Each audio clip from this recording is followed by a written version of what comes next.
Shalom, mari kita mulaikan ibadah kita dengan berdoa. Bapa kami dalam kerajaan surga, kami sembah dan muliakan nama-Mu, kami berterima kasih, kami bersyukur lagi karena kami boleh mendapatkan waktu yang baik untuk belajar firman Tuhan dalam acara ibadah pada saat ini. Kuasa Allah Roh Kudus akan memberikan pengertian dan menuntun jalannya acara ibadah ini. Dalam nama Tuhan Yesus kami persembahkan doa. Amin.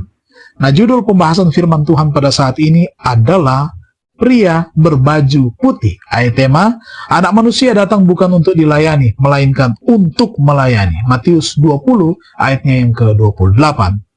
Halo dokter, cepat datang. Pasien di kamar 15 sedang dalam keadaan tidak baik. Saya bernafas dalam-dalam dan memejamkan mata. Yang saya butuhkan hanyalah tidur nyenyak dan tidak terganggu setelah bertugas selama 2 hari dan 2 malam. Saya telah melihat lebih dari 200 pasien dalam 48 jam terakhir dan besok saya akan bertugas lagi. Kepala saya terasa kosong, tubuh saya mati rasa karena kelelahan. Telepon jatuh dari tangan saya sebelum penelepon selesai berbicara. Tidur adalah satu-satunya hal yang bisa saya konsentrasikan. Namun tuntutannya tidak berhenti. Halo dokter, cepat datang. Halo dokter, halo. Seperti robot, saya mengenakan jas putih saya. Di kepala saya ada satu kalimat yang diputar berulang kali seperti kaset rusak. Kamu adalah pria berpakaian putih di tempat kain linen kotor ini. Ya, kematian sedang terjadi lagi. Pikir saya ketika saya merawat pasien lain, kamu ingin menang. Saya sudah bertarung denganmu berkali-kali, tetapi Tuhanlah yang akan mengambil keputusan terakhir, bukan kamu. Tadi malam seorang ibu muda, pada pukul 3, terjadi kepada seorang anak kecil. Mata mereka menatap saya dengan penuh keyakinan. Saya ingin berteriak.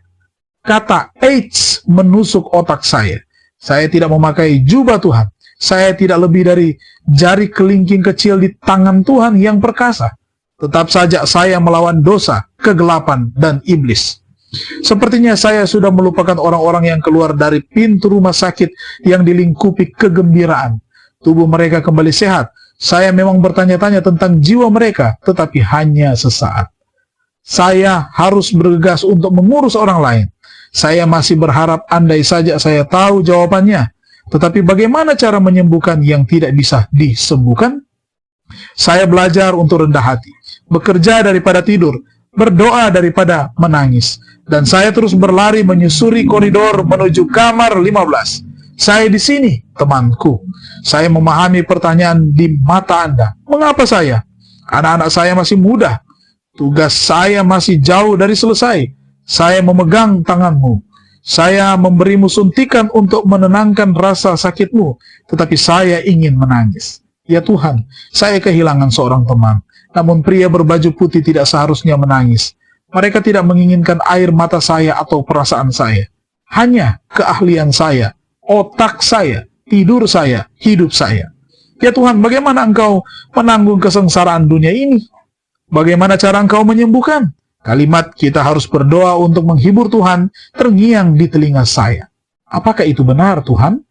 Apakah doa saya menghibur Engkau sebagaimana itu menghibur saya? Jadi, dengarkanlah doaku. Inilah saya Tuhan. Bantu saya melewati hari selanjutnya. Tugas saya adalah dengan orang-orang yang hidup. Tuhan, bersama-samalah dengan semua tenaga medis yang memberikan nyawa mereka untuk menyelamatkan orang lain. Amin.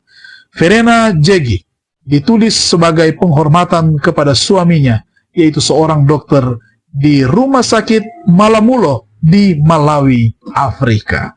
Mari kita tunduk kepala dan kita berdoa. Terima kasih Tuhan, kami boleh belajar firman-Mu. Terima kasih untuk tenaga-tenaga kesehatan yang tetap bertugas dengan setia melayani orang yang sakit. Biar kiranya diberkatilah mereka.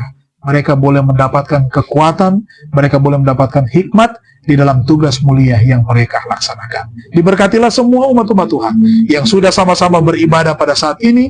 Berkat sorga akan menjadi bagian kami semua. Dalam nama Tuhan Yesus Juru Selamat, kami persembahkan doa ini. Amin. Terima kasih, Tuhan memberkati kita semua.